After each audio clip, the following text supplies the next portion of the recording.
नमस्कार दोस्तों, स्वागत है आपका अपने YouTube channel smart study bye Ramanand sir में। दोस्तों अपन है वो प्रीवियस ईयर्स के जो पेपर है वो उनको सॉल्व कर रहे थे। तो आज जो है वो अपने 1/10 से 2018 की जो पहली पारी के अंदर जो क्वेश्चन पूछे गए थे उनको है वो डिस्कस करने वाले हैं। ठीक है, तो चलिए अपन है वो डिस्कस करते हैं, स्टार्ट करते हैं। सभी विद्यार्थी है वो जुड़ जाइए। देखिए, सबसे पहला जो क्वेश्चन इस पारी के अंदर साइंस का पूछा गया था वो आपसे ये पूछा गया था कि निम्न में से किस ऊतक में और एक कठोर कोशिका भित्ति पाई जाती है। देखिए, कठोर कोशिका भित्ति का मतलब आप सीधा सा कह सकते हो कि जो दृढ़ोतक होता है, दृढ़ोतक जो होता है उसके अंदर क्या पाई जाती है, कठोर कोशिका भित्ति पाई जाती है। और दृढ़ोतक को क्या कहते हैं, दृढ़ोतक को कहते हैं स्क्लेरेन काइमा। ठीक है, बहुत अच्छा क्वेश्चन है ये। और ये नारियल की जो भित्ति हो, नारियल की जो छाल होती है, इसका सीधा सा एग्जाम्पल आप याद रख सकते हैं। ठीक है, चलिए अगला क्वेश्चन यदि अपन देखें तो अगला क्वेश्चन बहुत ही अच्छा क्वेश्चन है। देखिए, अपने को पता है कि जो तत्व होते हैं उनका एक प्रतीक होता है, जैसे हाइड्रोजन का प्रतीक H होता है, सोडियम का प्रतीक Na होता है। ठीक है, यहाँ क्वेश्चन ये पूछा गया है कि तत्वों के प्रतीकों का निर्माण उनके नाम के एक या दो अक्षरों के आधार पर किसने निर्धारित किया था या किसने सुझाव दिया था। तो इसका जवाब है क्या, बर्जीलियस। ठीक है, आपको याद रखना है कि जो हाइड्रोजन का प्रतीक H होता है या सोडियम का प्रतीक Na होता है, तो ये जो प्रतीक रखने का जो सुझाव है वो दिया था किसने, बर्जीलियस ने दिया था। बहुत ही अच्छा क्वेश्चन है। ठीक है, चलिए अगला क्वेश्चन देख लेते हैं। तो अगला क्वेश्चन जो आपसे पूछा गया था वो है ये है कि कौन सी प्रक्रिया है जो रासायनिक ऊर्जा को उष्मा ऊर्जा में बदलती है। ठीक है, कौन सी प्रक्रिया है वो रासायनिक ऊर्जा को उष्मा ऊर्जा में बदलती है। तो इसका सीधा सा जो जवाब हो जाएगा वो हो जाएगा श्वसन। श्वसन के द्वारा रासायनिक ऊर्जा है वो किस में बदलती है, उष्मा के अंदर बदलती है। ठीक है, चलिए अगला क्वेश्चन है वो अपने देख लेते हैं। अगला क्वेश्चन जो है वो रेलवे के द्वारा डिलीट कर दिया गया था। इसका कारण भी मैं आपको बताऊंगा और ये क्वेश्चन भी बताऊंगा। देखो, आपसे पूछा गया था कि न्यूटन वर्ग मीटर प्रति वर्ग किलोग्राम किसकी इकाई होती है। ठीक है, दबाव, संवेग, गुरुत्वाकर्षण के कारण, वातावरण या गुरुत्वाकर्षण के सार्वभौमिक नियम। ठीक है, देखिए वैसे न्यूटन वर्ग मीटर प्रति किलोग्राम जो है वो इकाई होती है किसकी, जी की। और जी को क्या बोलते हैं, जी को हम बोलते हैं गुरुत्व स्थिरांक। क्या बोलते हैं, गुरुत्व स्थिरांक बोलते हैं। ठीक है, तो यहाँ पर ऐसा कोई जो है वो दिया हुआ नहीं था। गुरुत्वाकर्षण के सार्वभौमिक नियम, गुरुत्वाकर्षण के कारण वातावरण, संवेग, दबाव, ऐसा कोई सही ऑप्शन नहीं था, इसलिए इसको क्या कर दिया गया था, डिलीट कर दिया गया था। ठीक है, तो बाकी आपको ये क्वेश्चन है वो याद रखना, क्योंकि इस प्रकार के क्वेश्चन है वो वापस पूछे जा सकते हैं। देखिए अगला क्वेश्चन, अगला बहुत अच्छा क्वेश्चन आपसे पूछा गया था कि एवीज में शामिल है। ठीक है, एवीज, एवीज का मतलब क्या होता है, एवीज का मतलब होता है पक्षी। ठीक है, अपने को पता है कि स्तनधारी को क्या बोलते हैं, स्तनधारी को बोलते हैं मेमेलिया। क्या बोलते हैं, मेमेलिया बोलते हैं। और मछलियों को क्या बोलते हैं, मछलियों को बोलते हैं पीसीज।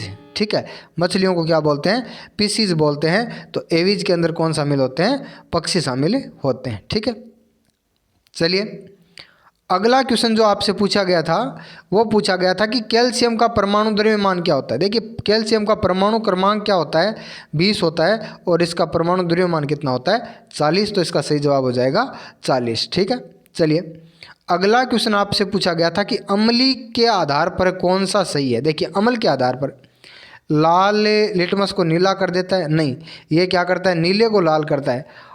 हाइड्रोक्साइल को जलीय माध्यम में पेश करता है और पिघली हुई स्थिति, नहीं, ये हाइड्रोजन आयन होता है इसके अम्ल के अंदर।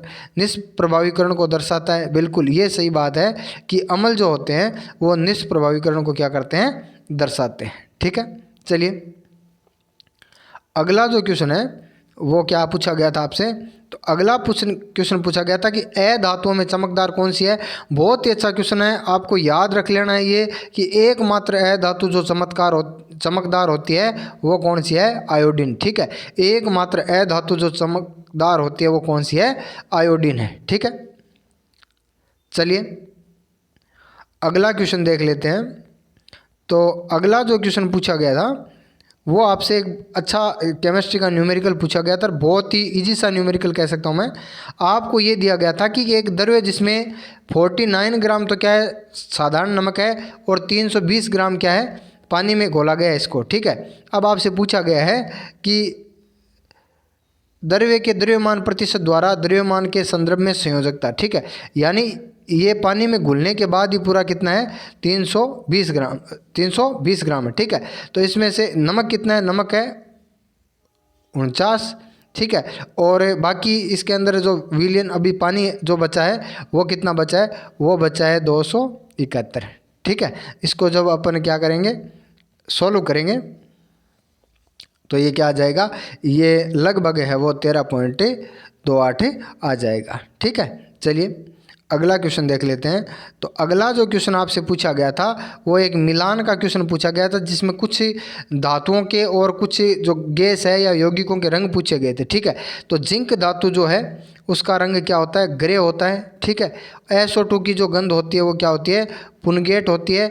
और Pb लेड आयोडाइड का जो रंग होता है वो क्या होता है, पीला होता है। इस बार आपसे सीधा क्वेश्चन भी पूछा जा सकता है कि जिंक धातु, ये तो आप रट लो, जिंक धातु जो होती है कैसी होती है, ग्रे कलर की होती है, ठीक है। चलिए अगला क्वेश्चन आपसे पूछा गया था कि यांत्रिक ऊर्जा के दो प्रकार, अपने को पता है कि ऊर्जा के दो प्रकार हैं, एक तो कौन सी है, एक तो है गतिज ऊर्जा, ठीक है, और एक कौन सी है, एक है स्थितिज ऊर्जा, ठीक है। तो गतिज ऊर्जा और स्थितिज ऊर्जा है वो किस ऊर्जा के दो प्रकार है, तो अपने को पता है कि यांत्रिक ऊर्जा जो होती है उसके दो प्रकार कौन से है, गतिज ऊर्जा और स्थितिज ऊर्जा है, ठीक है। चलिए अगला क्वेश्चन है वो आपसे पूछा गया था कि एक सुचालक 2 एम्पियर विद्युत धारा प्रवाहित होती है, ठीक है, और विभवांतर क्या है 4 है। तो आपसे प्रतिरोध पूछा गया, तो प्रतिरोध ज्ञात करने का सीधा सा सूत्र होता है R बराबर V बट्टे I, ठीक है। यहाँ पर V आपको कितना दे रखा है 4 और I कितना दे रखा है 2, तो R बराबर कितना हो जाएगा 2 ओम में हो जाएगा। तो इसका सही जवाब क्या हो जाएगा 2 ओम में हो जाएगा, ठीक है। प्रतिरोध ज्ञात करने का जो फॉर्मूला होता है वो होता है R बराबर V बट्टे I, ठीक है। चलिए अगला क्वेश्चन है मंदन क्या होता है। देखिए ऋणात्मक त्वरण, त्वरण क्या होता है, वेग परिवर्तन की जो दर होती है वो क्या होती है, त्वरण होती है, ठीक है। वेग परिवर्तन की जो दर होती है वो त्वरण होती है। और जो ऋणात्मक त्वरण होता है यानी वेग परिवर्तन यदि वेग घट रहा है, ठीक है, तो उसको क्या बोलते हैं, मंदन बोलते हैं, और इसको क्या बोलते हैं, ऋणात्मक त्वरण भी बोलते हैं, ठीक है। चलिए अगला क्वेश्चन आपसे पूछा गया है कि निम्नलिखित में से किसका वर्गीकरण है वो परमाणु द्रव्यमान के आधार पर था, ठीक है। तो सीधी सी बात है, अपने को पता है कि मोजले का जो वर्गीकरण था वो परमाणु क्रमांक के आधार पर था, या अपन कह सकते हैं कि परमाणु संख्या के आधार पर था। लेकिन डोबेराइनर, न्यूलैंड और जो मेंडलीफ है इनका जो वर्गीकरण था वो किसके आधार पर था, परमाणु द्रव्यमान के आधार पर था, ठीक है। चलिए अगला क्वेश्चन देख लेते हैं। तो अगला जो क्वेश्चन है वो कौन सा है, तो अगला क्वेश्चन आपसे पूछा गया था कि डेल्टन की पद्धति के अनुसार निम्न में से कौन सा सही है, ठीक है। डेल्टन की पद्धति के अनुसार, डेल्टन की यदि अपन बात करें तो डाल्टन जो पद्धति वैज्ञानिक है उसने क्या कहा था, ठीक है। तो आपको याद रखना है डाल्टन ने दिया था परमाणु सिद्धांत, ठीक है। ट्रेन की घंटी तो ट्रेन की जो हॉर्न है वो तो आपको देखो सुनाई दे ही रहा है, ठीक है। मैं भगवान से दुआ करता हूँ कि आपको भी जल्दी ही इसी प्रकार से किसी स्टेशन के ऊपर है वो ट्रेन का हॉर्न सुनाई दे, ठीक है। डाल्टन की पद्धति के अनुसार निम्न में से कौन सा सही है, ठीक है। डाल्टन ने दिया था सन 1808 के अंदर परमाणु सिद्धांत, ठीक है। परमाणु सिद्धांत किसने दिया था, डाल्टन ने दिया था। और उसकी पद्धति के अनुसार परमाणु एक क्या होता है, अविभाज्य कण होता है। परमाणु क्या होता है कि अविभाज्य कण होता है, ठीक है। उसके बाद देखिए अगला क्वेश्चन देख लेते हैं। तो अगला जो क्वेश्चन है वो ये है कि एक वस्तु 4 मीटर प्रति सेकंड के वेग से और आगे बढ़ रही है और उसकी गतिज ऊर्जा 120 है, तो उस वस्तु का द्रव्यमान पूछा गया है, ठीक है। अपने को गतिज ऊर्जा कितनी दे रखी है 120, और गतिज ऊर्जा ज्ञात करने का फॉर्मूला होता है 1/2 mv², ठीक है। तो आप कह सकते हो 120 बराबर 1/2 इंटू m इंटू 4, ठीक है। ये कैंसिल हो गया, ये हो गए 2, तो आप कह सकते हो 8m बराबर है 120, तो m बराबर कितना हो जाएगा 15 हो जाएगा। ठीक है, m बराबर कितना हो जाएगा, 15 हो जाएगा। ठीक है, चलिए अगला क्वेश्चन देख लेते हैं। तो अगला क्वेश्चन आपसे पूछा गया था कि प्रकाश का सबसे अधिक वेग कहाँ होता है। तो अपने को पता है कि प्रकाश का सबसे अधिक वेग कहाँ होता है, निर्वात के अंदर है वो प्रकाश हो। तो प्रकाश का वेग सबसे अधिक क्या होता है, निर्वात में होता है। और अपने को पता है कि निर्वात के अंदर जो ध्वनि है वो गतिमान नहीं होती है, यानी निर्वात में ध्वनि है वो नहीं चलती है। ठीक है, चलिए अगला क्वेश्चन देख लेते हैं। अगला क्वेश्चन आपसे पूछा गया है कि मनुष्य जाति के एक पुरुष के अंदर, यहाँ महिला की नहीं बात हो रही है, पुरुष की बात हो रही है। एक पुरुष के अंदर एक्स शुक्राणु है। ठीक है, अपने बहुत बार पढ़ा है कि एक्स है वो हमेशा माता से और वाई है वो क्या, पिता से। और लड़की के अंदर एक एक्स माता से, एक किससे, पिता से। ठीक है, तो यहाँ पर पुरुष की बात की गई है, तो पुरुष के अंदर वायु किससे आता है, नर से आता है। तो एक्स किससे आएगा, माता से आएगा। तो इसका सही जवाब हो जाएगा माता। ठीक है, चलिए अगला क्वेश्चन देख लेते हैं। तो अगला क्वेश्चन आपसे पूछा गया था कि ध्वनि और प्रकाश तरंगों के बारे में कौन सा सही है। देखिए रट लेने वाली बात है, सीधी सी बात है। प्र है तो इसका मतलब प्रस्थ, या प्र से प्र याद रखो, यानी प्रकाश तरंगें जो होती है वो अनुप्रस्थ होती है और ध्वनि तरंगें क्या होती है, अनुदैर्ध्य होती है। ठीक है, ध्वनि तरंगें जो होती है वो तो क्या होती है, अनुदैर्ध्य होती है, और प्रकाश तरंग क्या होती है, अनुप्रस्थ होती है। ठीक है, तो प्र से आपको प्र याद रखना है। ये क्वेश्चन बहुत ही इंपॉर्टेंट क्वेश्चन है, कई बार एग्जाम के अंदर है वो ये पूछा जाता है। ठीक है, चलिए अगला क्वेश्चन जो आपसे पूछा गया था वो पूछा गया था कि विखंडन कितने प्रकार के होते हैं। सीधी सी बात है, विखंडन जो होते हैं वो दो प्रकार के होते हैं। एक तो होता है द्विखंडन और एक होता है बहुखंडन। ठीक है, विखंडन कितने प्रकार के होते हैं, दो प्रकार के होते हैं। एक विखंडन का मतलब होता है टूटना। ठीक है, विखंडन का मतलब होता है टूटना, और ये जीवों के अंदर एक जनन की विधि है। ठीक है, तो विखंडन कितने प्रकार के होते हैं, दो प्रकार के होते हैं, द्विखंडन और बहुखंडन। ठीक है, चलिए अगला क्वेश्चन देख लेते हैं। तो अगला क्वेश्चन है संतृप्त हाइड्रोकार्बन को कहा जाता है। देखिए संतृप्त हाइड्रोकार्बन क्या होते हैं, एल्केन होते हैं, और असंतृप्त हाइड्रोकार्बन होते हैं एल्काइन और एल्किन। ठीक है, असंतृप्त हाइड्रोकार्बन क्या होते हैं, एल्काइन और एल्किन होते हैं। ठीक है, चलिए अगला क्वेश्चन देख लेते हैं। तो अगला जो क्वेश्चन था वो ये है कि निम्नलिखित में से कौन सी भौतिक राशि है वो कार्य की गति यानी कार्य की दर को मापती है। तो कार्य की दर को अपन क्या कहते हैं, शक्ति कहते हैं। ठीक है, कार्य की दर को क्या कहते हैं, शक्ति कहते हैं। चलिए अगला क्वेश्चन देख लेते हैं कि एसआई यूनिट न्यूटन। देखिए न्यूटन जो है वो किसकी है, न्यूटन जो एसआई यूनिट है वो किसकी होती है, वो होती है किसकी, बल की, या अपन कह सकते हैं भार की। ठीक है, तो बल और वजन दोनों की जो न्यूटन इकाई जो होती है वो क्या होती है, न्यूटन होती है। ठीक है, चलिए अगला पेपर है 1 अक्टूबर 2018 का जो सेकंड पारी है उसके अंदर है वो आपसे क्या क्वेश्चन पूछे गए थे। तो चलो अभी देख लेते हैं। देखिए पहला क्वेश्चन आपसे पूछा गया था कि द्रव्यमान बट्टे आयतन क्या होता है। तो द्रव्यमान बट्टे आयतन क्या होता है, घनत्व होता है। ठीक है, द्रव्यमान प्रति इकाई आयतन, प्रति इकाई जो आयतन में द्रव्यमान होता है उसी को क्या बोलते हैं, घनत्व बोलते हैं। ठीक है, चलिए अगला क्वेश्चन पूछा गया था कि निम्नलिखित में से किस प्रकार के प्रजनन में केवल एक ही जनक होता है। देखिए क्वेश्चन आंसर गलत करना पड़ा, रेलवे को हटाना पड़ा, क्योंकि इसमें लैंगिक जनन, तो क्वेश्चन तो ये देना था कि निम्न में से किस प्रकार के जनन में केवल एक जनक नहीं होता है। ठीक है, लेकिन ये थोड़ा सा मिस्टेक होगी, इस कारण से इसको क्या कर दिया गया, क्वेश्चन को हटा दिया गया। बहुखंडन, द्विखंडन और अलैंगिक जनन में एक जनक होता है, और लैंगिक जनन में क्या होते हैं, दो जनक होते हैं। ठीक है, चलिए अगला क्वेश्चन है एस्केरिस का साधारण नाम क्या होता है। तो एस्केरिस का साधारण नाम होता है राउंड वर्म, या इसको अपन क्या कह सकते हैं, इसको अपन कह सकते हैं गोलकृमि। ठीक है, राउंड वर्म, या इसको अपन क्या कह सकते हैं, गोलकृमि कह सकते हैं। ठीक है, चलिए अगला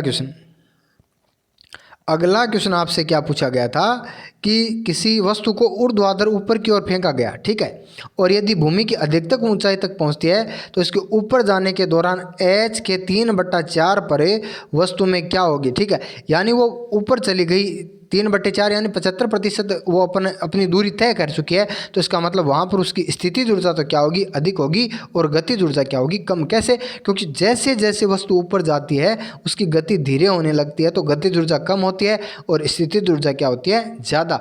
और जैसे कोई वस्तु ऊपर से नीचे आती है तो उसकी स्थितिज ऊर्जा क्या होती है, कम होती है, और गतिज ऊर्जा बढ़ती है। ठीक है, चलिए अगला क्वेश्चन है, मानव में अनिषेचित अंडे में होते हैं। ठीक है, तो मानव में अनिषेचित अंडे क्या होते हैं, एक एक्स क्रोमोसोम, या अपन कह सकते हैं कि एक्स गुणसूत्र क्या होता है, एक अनिषेचित अंडे में होता है। ठीक है, चलिए अगला क्वेश्चन। तो अगला क्वेश्चन आपसे पूछा गया था कि सौर पैनल में कौन सी धातु प्रयुक्त होती है। सीधी सी बात है, सौर पैनल के अंदर सिलिकॉन प्रयुक्त होती है। बहुत ही अच्छा क्वेश्चन है, एग्जाम में बार बार पूछा गया है, रटने वाला क्वेश्चन है। सौर पैनल में सिलिकॉन प्रयुक्त होती है। ठीक है, क्यों? क्योंकि सौर पैनल के अंदर सिलिकॉन इसलिए प्रयुक्त होती है कि सिलिकॉन क्या होती है, एक अर्धचालक होती है, और अर्धचालक जो होते हैं तापमान बढ़ने पर अर्धचालकों की अपन कह सकते हैं कि चालकता बढ़ती है। ठीक है, चलिए अगला क्वेश्चन। अगला क्वेश्चन आपसे पूछा गया था कि निम्नलिखित में से किसके द्वारा और तत्वों का वर्गीकरण नए तत्वों की खोज को प्रेरित किया गया था। बहुत ही अच्छा क्वेश्चन है। अपन ने पढ़ा है कि मेंडलीफ ने अपनी आवर्त सारणी के अंदर कुछ जगह खाली छोड़ दी थी, और उसने ये भविष्यवाणी की थी कि भविष्य में नए तत्व खोजे जाएंगे। ठीक है, तो मेंडलीफ की जो आवर्त सारणी है वो नए तत्वों की खोज को क्या करती है, प्रेरित करती है। ठीक है, चलिए अगला क्वेश्चन। तो अगला जो क्वेश्चन था वो आपसे ये पूछा गया था कि हाइड्रोजन का इलेक्ट्रॉनिक विन्यास किसके समान है। अपने को पता है कि हाइड्रोजन किसके साथ रखा हुआ है, हाइड्रोजन रखा हुआ है किसके साथ है, हाइड्रोजन सोडियम पोटेशियम। ठीक है, तो सोडियम पोटेशियम क्या होती है, सोडियम पोटेशियम होती है क्षारीय धातुएं। ठीक है, तो हाइड्रोजन का जो इलेक्ट्रॉनिक विन्यास होता है वो किसके समान होता है, क्षारीय धातुओं के समान होता है। ठीक है, चलिए अगला क्वेश्चन देख लेते हैं। तो अगला जो क्वेश्चन था वो था कि अंतर्वेशी विभज्योतक कहाँ पाए जाते हैं। ठीक है, अंतर्वेशी विभज्योतक कहाँ पाए जाते हैं, तो ये पाए जाते हैं पत्तियों के तल में। ठीक है, अंतर्वेशी विभज्योतक जो होते हैं वो कहाँ पाए जाते हैं, पत्तियों के तल के अंदर पाए जाते हैं। और एक इनका बहुत ही अच्छा क्वेश्चन होता है कि यदि किसी पादप का शीर्षस्थ विभज्योतक, यानी शीर्षस्थ विभज्योतक क्या करता है, लंबाई बढ़ाता है। ठीक है, और यदि किसी पादप का शीर्षस्थ विभज्योतक नष्ट हो जाए तो उस स्थिति में ये अंतर्वेशी जो विभज्योतक होता है वो पादप की लंबाई बढ़ाने में क्या होता है, सहायक होता है। ठीक है, चलिए अगला बहुत ही अच्छा सा एक न्यूमेरिकल पूछा गया था आपसे कि 100 किलोग्राम के एक पिंड की गति और 5 सेकंड के अंदर 5 मीटर प्रति सेकंड से क्या हो जाती है, 10 मीटर प्रति सेकंड हो जाती है, तो उसके बल की गणना करनी थी। कल ही आया था ऐसा न्यूमेरिकल कि F बराबर क्या होता है, F बराबर होता है ma। F बराबर क्या होता है, ma होता है। ठीक है, F बराबर ma होता है। अपने पास m कितना दे रखा है, अपने को m दे रखा है कितना, 100। a अपने को ज्ञात करना है। त्वरण ज्ञात करने के लिए मैंने आपको बताया था कि वेग में परिवर्तन कितना हुआ है, 5 से 15 हो गया, इसका मतलब परिवर्तन कितना हुआ है, 10, और बट्टा समय, तो ये हो गया कितना, 2। तो 100 × 2, तो F बराबर कितना हो जाएगा, 200 न्यूटन हो जाएगा। ठीक है, चलिए अगला क्वेश्चन देख लेते हैं। अगला क्वेश्चन है कि यदि ये तो बहुत ही अच्छा सा क्वेश्चन है, बहुत मतलब ये सोचने वाला क्वेश्चन नहीं है। सीधी सी बात है कि पानी के एक गिलास है और उसके अंदर बर्फ़ है, बर्फ़ यदि पिघल गई तो जल के स्तर पर कोई प्रभाव नहीं पड़ेगा। ये बहुत अच्छा सा क्वेश्चन है, कई बार पूछा गया है। तो पानी के गिलास के अंदर यदि बर्फ़ पिघल जाती है तो जल के स्तर के ऊपर कोई प्रभाव नहीं पड़ेगा। ठीक है, चलिए अगला क्वेश्चन है आपसे शक्ति का और प्रतीक पूछा गया। तो सीधा सा बताए, कार्य बट्टा क्या होता है, समय, कार्य बटा समय क्या होता है, शक्ति होता है। ठीक है, चलिए अगला क्वेश्चन। अगला क्वेश्चन जो आपसे पूछा गया था वो ये पूछा गया था कि 5 मीटर प्रति सेकंड के वेग से कोई वस्तु है, वो m द्रव्यमान की कोई वस्तु है, वो उसकी जिसकी गतिज ऊर्जा क्या है, 25 है। ठीक है, यदि इसकी गतिज ऊर्जा को दुगनी कर दी, इसकी गति को दुगनी कर दी जाए तो गतिज ऊर्जा क्या होगी। ठीक है, सबसे पहले अपने को क्या दे रखी है, गतिज ऊर्जा दे रखी है, और अपने को ज्ञात करना होगा द्रव्यमान। ठीक है, तो द्रव्यमान ज्ञात करने के लिए अपन 1/2 m × 5 × क्या हो गया, 5। ठीक है, तो यहाँ ये हो गया कितना,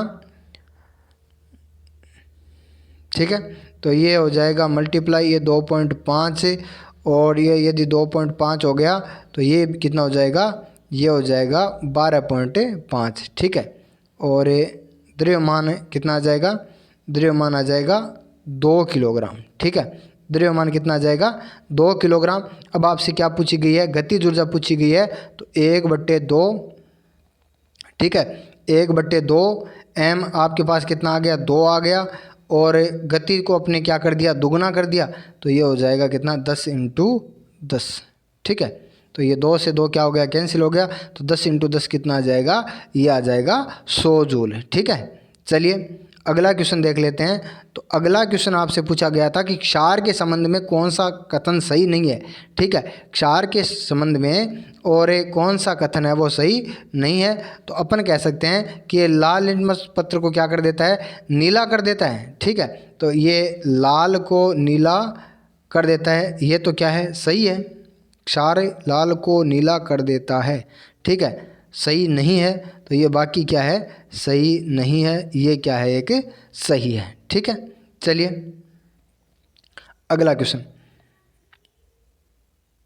अगला क्वेश्चन आपसे पूछा गया था कि दाब क्या होता है। तो दाब क्या होता है, दाब होता है बल बट्टे क्षेत्रफल, ठीक है। दाब क्या होता है, बल बट्टे क्षेत्रफल होता है, ठीक है। चलिए अगला क्वेश्चन देख लेते हैं। अगला क्वेश्चन आपसे पूछा गया कि निम्न में से आघात वर्धनीय धातु कौन सी होती है। सीधी सी बात है, आघात वर्धनीय धातु कौन सी होती है, सोना होती है, ठीक है। सोना जो है वो सबसे आघात वर्धनीय धातु होती है, ठीक है। चलिए अगला क्वेश्चन देख लेते हैं। अगला क्वेश्चन पूछा गया था कि अब तक वैज्ञानिकों द्वारा पदार्थ की कितनी अवस्था खोजी जा चुकी है। तो अब तक वैज्ञानिकों द्वारा पदार्थ की 5 अवस्था खोजी जा चुकी है, ठोस, द्रव्य, गैस, प्लाज्मा। और ये बहुत इंपॉर्टेंट क्वेश्चन आपसे पूछा जाता है, पदार्थ की चौथी अवस्था कौन सी है, प्लाज्मा, और 5वीं अवस्था है बोस-आइंस्टीन कंडेंसेट, ठीक है। चलिए अगला क्वेश्चन देख लेते हैं। तो अगला क्वेश्चन आपसे पूछा गया था निम्न में से लाल संवहनीय संयोजी उत्तक, ठीक है। तो यहाँ सीधी सी बात है कि रुधिर क्या होता है, रुधिर होता है एक संयोजी उत्तक, ठीक है। बाकी सारी क्या है, बाकी ये तो प्लाज्मा तो एक द्रव्य है, ठीक है। WBC RBC क्या होती है, कणिकाएं होती है अपन कह सकते हैं, या कोशिकाएं होती है, लेकिन रुधिर क्या होता है, एक उत्तक होता है, ठीक है। चलिए अगला क्वेश्चन देख लेते हैं। तो अगला क्वेश्चन आपसे पूछा गया था निम्नलिखित में से रासायनिक परिवर्तन नहीं है। देखिए रासायनिक परिवर्तन वो होता है जिसमें कोई पदार्थ है वो मूल अवस्था में वापस प्राप्त किया जा सकता है। भोजन पच गया तो वो मूल अवस्था में नहीं आएगा, दूध दही में बदल गया तो वो वापस नहीं बदल गया, जल यदि जलवाष्प में बदल गया तो वापस जल में बदल सकता है, लोहे पर जंग लगने के बाद उसको मूल अवस्था में प्राप्त नहीं किया जा सकता। तो ये एक क्या है, भौतिक परिवर्तन है, बाकी सब क्या है, रासायनिक परिवर्तन है, ठीक है। चलिए अगला क्वेश्चन देख लेते हैं। अगला क्वेश्चन आपसे ये पूछा गया है कि निम्नलिखित में से रॉकेट अंतरिक्ष में कार्य करता है। तो अपने को सीधी सी बात है, रॉकेट स्वयं संरक्षण के सिद्धांत के आधार पर क्या करता है, अंतरिक्ष में कार्य करता है, ठीक है। चलिए अगला क्वेश्चन देख लेते हैं। तो अगला क्वेश्चन आपसे पूछा गया है कि जब कोई वस्तु एक समान गति से गति कर रही है तो इसका त्वरण क्या होता है। एक समान से गति कर रही वस्तु का त्वरण हमेशा क्या होता है, शून्य होता है। रट लेना, याद रख लेना, बहुत बार एग्जाम के अंदर ये क्वेश्चन है वो पूछा गया है, ठीक है। चलिए अगला क्वेश्चन है कि एक तत्व के ऑक्साइड का निर्माण करता है और उसका सूत्र क्या है, X2O2 है। तो X का आवर्ती सारणी की भांति समूह है। देखिए यदि सोडियम के सूत्र की बात करें तो इसका क्या होगा, Na2O होगा, ठीक है। तो ये तो X2O3 नहीं होगा। एल्यूमिनियम का क्या होगा, Al2O3, ठीक है। तो इसका सही जवाब क्या हो जाएगा, इसका सही जवाब हो जाएगा एल्यूमिनियम, ठीक है। चलिए अगला क्वेश्चन देख लेते हैं। आपतित किरण और परावर्तित किरण के बीच का कोण कितना है, 80 डिग्री है। देखिए सीधी सी बात है, ये आपतित किरण है, ये परावर्तित किरण है, इन दोनों के बीच का कोण कितना हो गया, 80 डिग्री, ठीक है। इन दोनों के बीच का कोण कितना हो गया, 80 डिग्री, ठीक है। और ठीक है, तो अब आपसे पूछा गया आपतित कोण का मान क्या होगा। याद रखना ये जितना कोण होता है ये इन दोनों कोणों का क्या होता है, योग होता है। तो ये एक कोण कितना हो जाएगा, आपतित कोण का मान, इस कोण का मान पूछा है तो ये क्या हो जाएगा, ये हो जाएगा 40 डिग्री सेंटीग्रेड, ठीक है। तो दोस्तों आज अपन ने फिर है वो 2 पेपर को है वो सॉल्यूशन करने की कोशिश की। कल मैंने आपसे पूछा था कि एनसीईआरटी के बारे में कि एनसीईआरटी की पहले अपने को थ्योरी पढ़नी है या आपको डायरेक्ट ही है वो ऑब्जेक्टिव करने हैं। तो आप लोगों ने लगभग किसी ने भी है वो इसके बारे में अभी मेरे को कोई राय नहीं दी है, तो आप जल्दी से है वो इसके ऊपर अपनी राय देवें, क्योंकि एनसीईआरटी का बहुत ही अच्छा रोल है। 25 में से लगभग 20 क्वेश्चन जो है वो अपने को एनसीईआरटी दोनों 9th 10th की एनसीईआरटी में से देखने को क्या करेंगे, मिलेंगे। ठीक है, आपके 50 जो टेस्ट है वो जल्दी ही आपको ऐप का नाम बताकर और आपको है वो बता दिया जाएगा कि वहाँ से आप है वो ले सकते हैं। ठीक है, तो तब तक के लिए धन्यवाद। चलिए मिलते हैं नेक्स्ट टेस्ट में, और किसी भी प्रकार की कोई बात हो तो कमेंट में आप ज़रूर बताएं।